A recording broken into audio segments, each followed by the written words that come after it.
So Our Brand is Crisis, David Gordon Green's sort of uneven wag the dog style thriller, which takes its name and its theme from a documentary from 2005 about the 2002 Bolivian elections and the role played by American spin doctors, essentially. So Sandra Bullock is this reclusive strategist called Calamity Jane Bodine, Calamity Jane. And she's not doing strategy anymore, but she's called out of retirement to go and work on the Bolivian presidential elections. Initially, she doesn't want to do it, but then she gets the bit between her teeth when she discovers that her opponent, the person running the other side, is Pat Candy, played by Billy Bob Thornton, with whom she has history, in inverted commas, with whom she has personal rivalry. And the next thing you know, she's sinking her teeth into the campaign and deciding that actually it's not the candidate that's going to win, it's her. Here's a clip. New question. Senator, how do you respond to people who are calling for constitutional reform and greater representation for the indigenous peoples of Bolivia? Well, you do not use a blunt knife for surgery. These people are not educated. I'm sorry. These people? Are you kidding me? Enough! I've had enough. What, if we let's slid take 5. backwards? Everybody out. Did you hire me? Vamonos. Did you hire me? Vamonos. No, I hired you. Nobody hired me. I cannot be hired.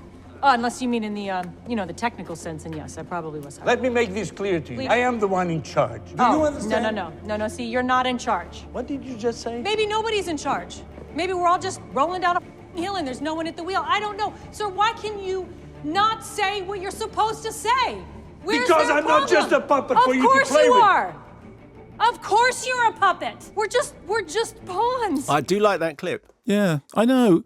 And there are individual things that I like quite a lot. I mean, firstly, I like Sandra Bullock in it very much. It's one of those films in which she does the full gamut of, she go on the one hand from being, the fiery sort of Machiavellian spin doctor, and on the other hand, the person who's completely washed up and has had enough of it and decided that all they want to be doing is making pottery, or the person who is playful and out of control and gets drunk and gets in trouble, or the person who is absolutely steely and fierce. And I think she does a really good job of holding the film together and giving it character. And originally the screenplay by Peter Strawn, the fictionalized screenplay, obviously, the central character was male, and then she was interested in the project, and because Grant Heslov and George Clooney are the producers, she's got an executive producer credit on it, and so then they rewrote it for a female lead, and I think it works very, very well like that. And there is stuff in it, particularly in her sort of in the way in which she. I mean, it's interesting seeing this coming out the same week as The Big Short. That again, it is about, as I said, for that sort of Machiavellian, that the character that you wouldn't admire what they were doing, but there's a certain sort of sick pleasure in watching them do it and manipulating the voting public in attempting to turn a situation around completely on the basis of PR. And a lot of the movie is funny in the way that Argo had that sort of it was a political drama, but it also had a kind of comedic undercurrent. Had that. I think it's a shame that the movie completely loses its nerve in the final act and ends up tying itself up in absolutely sort of laughable as opposed to funny, conscientious knots, and that is a shame. But actually, for the most part, I rather enjoyed it. I found it was like a story that I never got bored with. I certainly never got bored with the characters, and a lot of that is to do with the fact that when Sandra Bullock is on form, when she's given something good to, she is really good.